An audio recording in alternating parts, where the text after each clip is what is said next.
Hi class, my name is Brianna Amico. My paper was on excessive force in Newark. I'm gonna start off by reading the definition of excessive force to paint a clear picture for you guys of what it actually is. So excessive force refers to the force in excess of what a police officer reasonably believes is necessary. A police officer may be liable for using excessive force in an arrest, an investigation, or other seizures. A police officer may be also liable for not preventing another officer from using excessive force. So I chose to focus specifically on Newark because one, I could find journal articles that focused on Newark, which was great. And also, I feel like Newark is a great example of a city who is full of rich civil rights history, as well as a long history of police misconduct and police abuse. So I just want to start off by going through some of the mayors that Newark has had over the years, and then ending up with Ras Baraka, who is such an amazing mayor and stands for stopping police abuse to minorities in Newark. So first, the mayor that I studied was Hugh Abbonizio. He's a white Italian mayor who strongly opposed any citizen complaint review boards. He was very strongly associated with the Newark Police Department, and he really reinforced their political views, and he did not really stick up for the minorities of the city. So next, there was Kenneth Gibson. He was the first Black mayor in 1970 of any large Northeast city. He never passed a CCRB, which is a Citizens Review Board, or he didn't really support any radical change within the Newark Police Department. Then, in March in 1991, the Rodney King incident happened where Rodney King was abused by the LAPD, and there was a national uproar.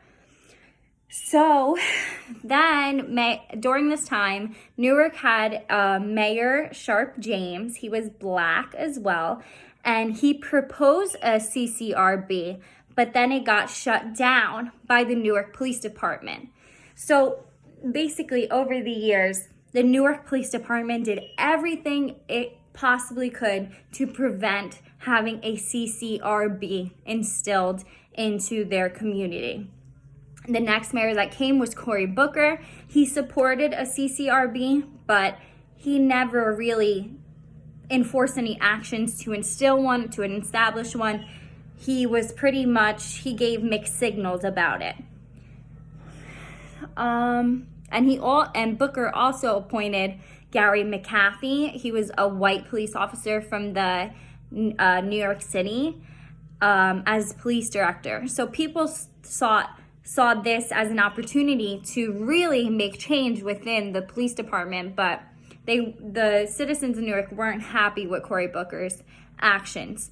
So lastly, my man, Mayor Ras Baraka, as soon as he became mayor, he established the first Citizens Complaints Review Board in Newark, which was so crucial for Newark. They have been fighting for a CCRB in Newark since the Newark riots, which happened in 1967, and they finally got one in 2015. It took that long to have a CCRB.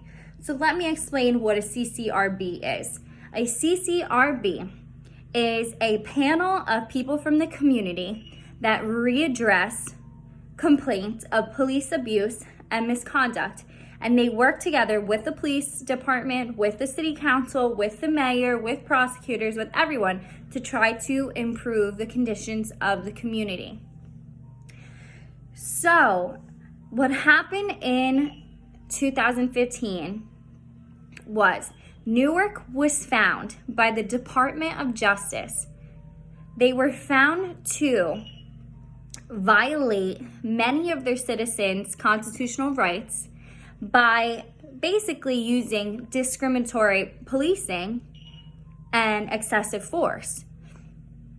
And this investigation really proved what citizens of Newark have been talking about since 1967 with all the police misconduct that has happened. They finally got their answer. They finally got their proof that their rights have been violated. And I think this was a huge turning point for the city. And thankfully, they had Ras Baraka to lead that change. So I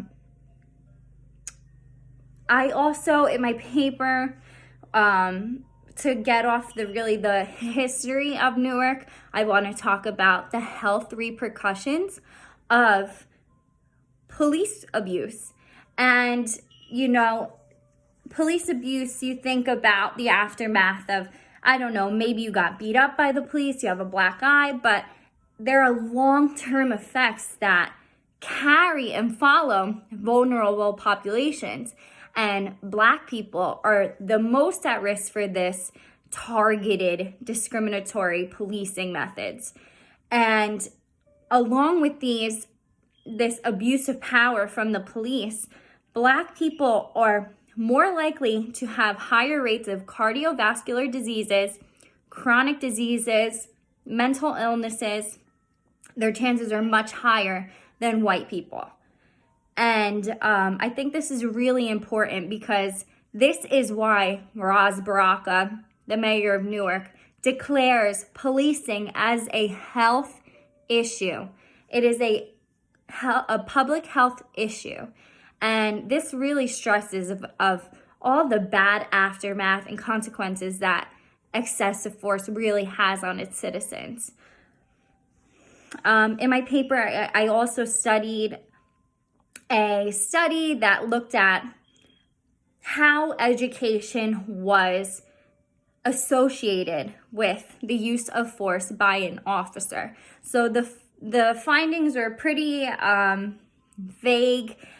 It basically said that all the police officers that were in the study, which, by the way, the study focused on about 500 police officers from Newark, Elizabeth, let me see. It was Newark, Elizabeth, and another town. And I have it in my paper. But it was Newark, Elizabeth, and another town. And out of all these findings, they basically revealed that every officer really uses force. Sometimes it's excessive. Patrol officers were usually the highest educated out of the group, and their education, their college degrees was associated with the use of less excessive force. So, I mean, it's not a definite answer that yes, a college degree means that a police officer will, never use excessive force. There's definitely not enough research that proves that or supports that. And that's a huge limitation in this study about excessive force. There needs to be more research on how excessive force is linked to the education of an officer. Also, the study revealed that race wasn't a huge factor in who was to use excessive force more. They found that Black and white people used it at the same rate, and they also had the same rate of acceptance of others using excessive force. And they found that Hispanics were less likely to use use of force and were less likely to approve of others using excessive force. So there are many changes that we need to do before we can say, we nailed this excessive force issue. The biggest thing is there is no data being collected on excessive force.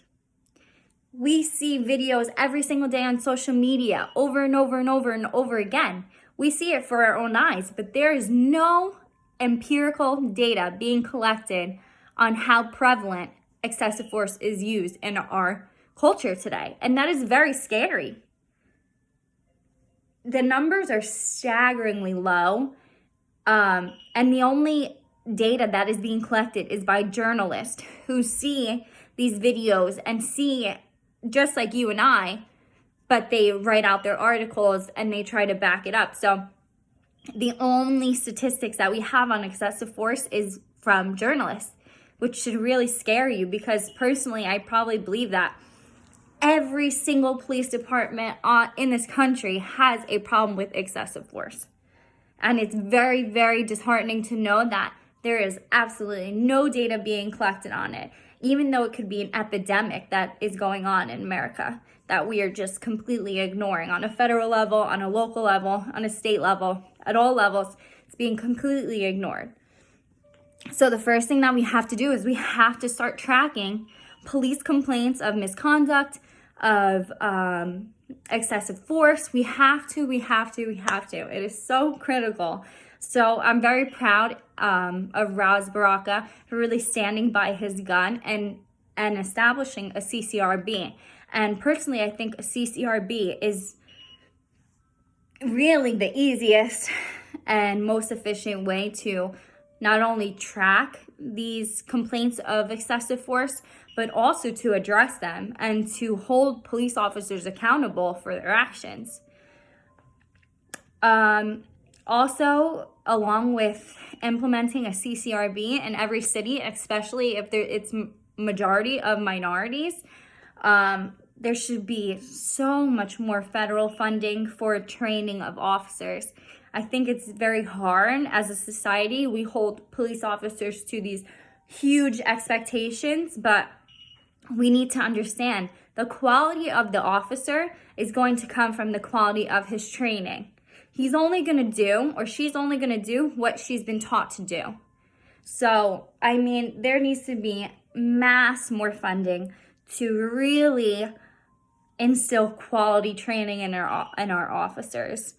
There also has to be more funding for body cams, vehicle cams, because these cameras really take the discretion out of these police misconduct cases. I mean, it is so hard to prove that the police have misused their authority.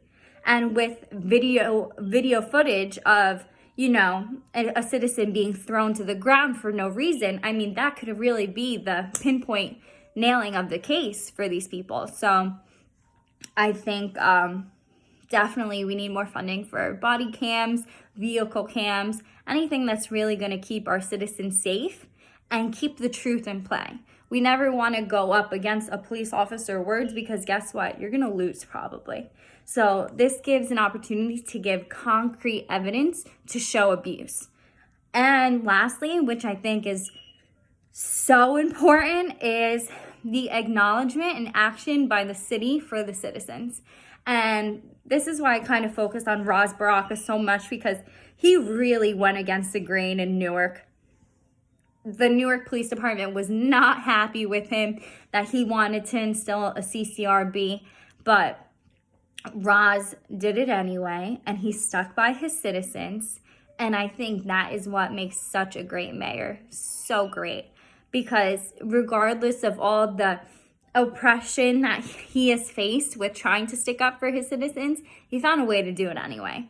So he gives me great hope that in every city, we can have great leaders that actually stand up for our citizens and protect those, especially our Black citizens, who are such a vulnerable population that get abused by the police every single day, especially in Newark. So I hope you enjoyed my presentation. I hope that you enjoyed my paper and my slides.